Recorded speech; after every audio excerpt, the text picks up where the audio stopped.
नमस्कार दोस्तों, आपका आपके अपने चैनल मुद्दा आज का में फिर से स्वागत है। दोस्तों, आज का मुद्दा बहुत ही इंटरेस्टिंग है। आज का मुद्दा है हमारा 41 मजदूर जो कि उत्तराकाशी के एक टनल में पिछले 12 दिनों से फंसे हुए थे, उनका सफलतापूर्वक रेस्क्यू ऑपरेशन किया गया। दोस्तों, ये पूरे देश के लिए बहुत ही खुशी की बात है और पूरी दुनिया में भारत के रेस्क्यू ऑपरेशन का एक डंका भी बज गया है कि हमने 12 दिन बाद देर से आई लेकिन हमने पूरी सफलता पाई।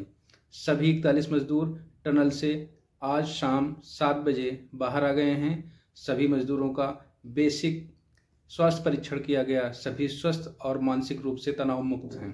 दोस्तों, जैसा कि हम लोगों को पता है, दिवाली के दिन सुबह 5 बजे अचानक उत्तराकाशी की एक सुरंग में मलबा गिरने की वजह से वो सुरंग ब्लॉक हो गई थी और दोस्तों उसी दिन से बचाव ऑपरेशन स्टार्ट कर दिए गए।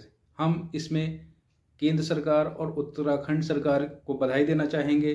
वो पिछले 12 दिनों से बहुत सारे इंटरनेशनल टनल एक्सपर्ट के साथ, बहुत सारी प्राइवेट कंपनियों के साथ और बहुत सारी एजेंसियों के साथ इस बचाव कार्य में जुटे हुए थे।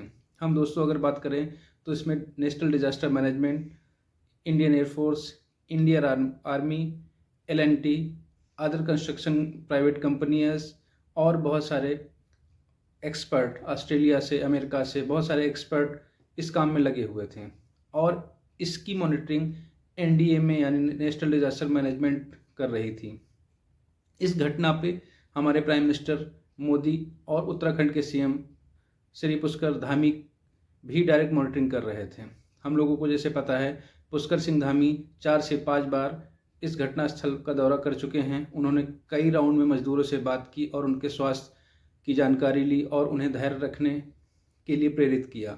दोस्तों, पीएमओ की तरफ से भी इसकी बड़ी क्लोज मॉनिटरिंग की जा रही थी और कल ही प्रधान सचिव, पीएमओ के प्रधान सचिव ने घटनास्थल का दौरा किया और मजदूरों से बात की और उनकी कुशल क्षेम पूछकर उन्हें धैर्य रखने की बात बताई और यह एहसास दिलाया कि पूरा देश प्रार्थना कर रहा है और पूरा देश का पूरा रिसोर्सेस और सिस्टम उनको बचाने में जी जान से जुटा हुआ है।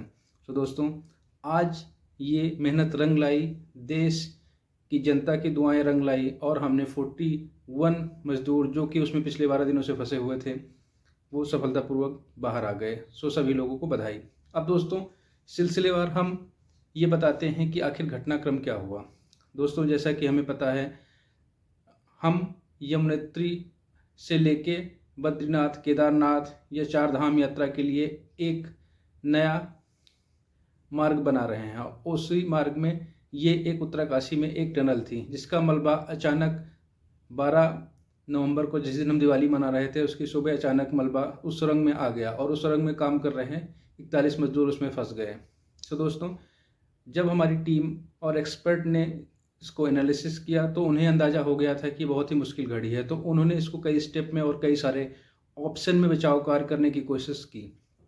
पहला स्टेप ये था कि किसी भी तरह से मजदूरों से संपर्क किया जाए और उनके लिए खाने पीने, कम्युनिकेशन की व्यवस्था की जाए, जिसके लिए एक 6 इंच की पाइप किसी तरह मजदूरों तक पहुंचाई गई, जिससे कि उनके लिए प्रतिदिन भोजन, कम्युनिकेशन के साधन इत्यादि वहां पहुंचाए गए। उसके बाद में पहला ऑप्शन इस पे काम करना शुरू हुआ कि इसकी हॉरिजॉन्टल ड्रिलिंग की जाएगी और लगभग 24 इंच यानी 2 फीट की एक लोहे की पाइप को हॉरिजॉन्टल ड्रिलिंग से मजदूरों तक पहुंचाया जाएगा और उसी से ये बचाव कार्य किया जाएगा और उसी पाइप के जरिए मजदूरों का रेस्क्यू किया जाएगा। साथ ही साथ 2 और ऑप्शन यानी हॉरिजॉन्टल ड्रिलिंग के साथ साथ वर्टिकल ड्रिलिंग के भी ऑप्शन ओपन किए गए, जिसमें वर्टिकल ड्रिलिंग में लगभग 86 मीटर की ड्रिलिंग करने का एक ऑप्शन ओपन कर दिया गया। क्योंकि एक्सपर्ट ने जब एनालाइज किया तो उन्होंने ये पाया कि हॉरिजॉन्टल और वर्टिकल ड्रिलिंग दोनों एक साथ नहीं कर सकते, क्योंकि हॉरिजॉन्टल ड्रिलिंग करते समय अगर वर्टिकल ड्रिलिंग करने से कंपन और हो सकता है और मलबा और ज़्यादा आ सकता है, जिससे मजदूरों की जान को खतरा है। पहले ऑप्शन के लिए पहले एक मशीन लगाई गई, ऑगर मशीन जिसे बोलते हैं, उससे स्टार्ट किया गया ड्रिलिंग, हॉरिजॉन्टल ड्रिलिंग, लेकिन वो इतनी एफिशिएंट नहीं थी। एक अमेरिकी ऑगर मशीन दिल्ली से मंगाई गई और उससे काम स्टार्ट किया गया। लगातार 3 दिन की ड्रिलिंग में हम बहुत करीब थे, लगभग 40 मीटर की ड्रिलिंग हो गई थी, लेकिन बीच में कुछ लोहे के सरिया आ जाने की वजह से वो मशीन टूट गई और मशीन की ब्लेड भी कहीं टूट गई। सो हॉरिजॉन्टल ड्रिलिंग से जो ऑगर मशीन से एक उम्मीद जगी थी, वो उम्मीद कहीं ना कहीं 23 और 24 नवंबर की रात टूट गई। उसके बाद में सभी लोग हतप्रत थे, हम बहुत करीब थे मजदूरों को निकालने में, लेकिन ऑगर मशीन के टूटने से सारी योजना धरी की धरी रह गई। उसके बाद ये डिसाइड किया गया कि हम दूसरे ऑप्शन को भी एक्सप्लोर करते रहें और क्यों ना वर्टिकल ड्रिलिंग के लिए काम स्टार्ट किया जाए। वर्टिकल ड्रिलिंग के लिए हमारे BRO ने रास्ता बनाया और वहाँ भारी मशीनरी पहुँचाई गई। और वर्टिकल ड्रिलिंग में भी ये प्रयास किया गया कि पहले एक 6 इंच की पाइप डाली जाए, जिससे चेक किया जाए कि वहाँ कहीं किसी जल का स्रोत तो नहीं, और उसके बाद में फिर 86 मीटर ड्रिलिंग के लिए काम स्टार्ट किया गया, जो कि 2 दिन पहले ही काम स्टार्ट हुआ। साथ ही साथ एक्सपर्ट ने ये ट्राई किया कि पहले हम कटर से, जो कि हैदराबाद से मंगाया गया, उससे ऑगर मशीन के जो बचे हुए पार्ट थे उनको निकाला जाए, और उसके बाद रैट माइनिंग होती है, जिसमें ये एक मैनुअल ड्रिलिंग होती है, जिसमें कुछ एक्सपर्ट जो कि रैट माइनिंग के एक्सपर्ट होते हैं उन्हें अंदर भेजा जाए और वो मैनुअल ड्रिलिंग करें, क्योंकि 16 मीटर की सिर्फ ड्रिलिंग बाकी थी। हॉरिजॉन्टल ड्रिलिंग में टोटल 56 मीटर की ड्रिलिंग करनी थी, उनमें से 40 मीटर की ड्रिलिंग अगर मशीन ने कर दिया था।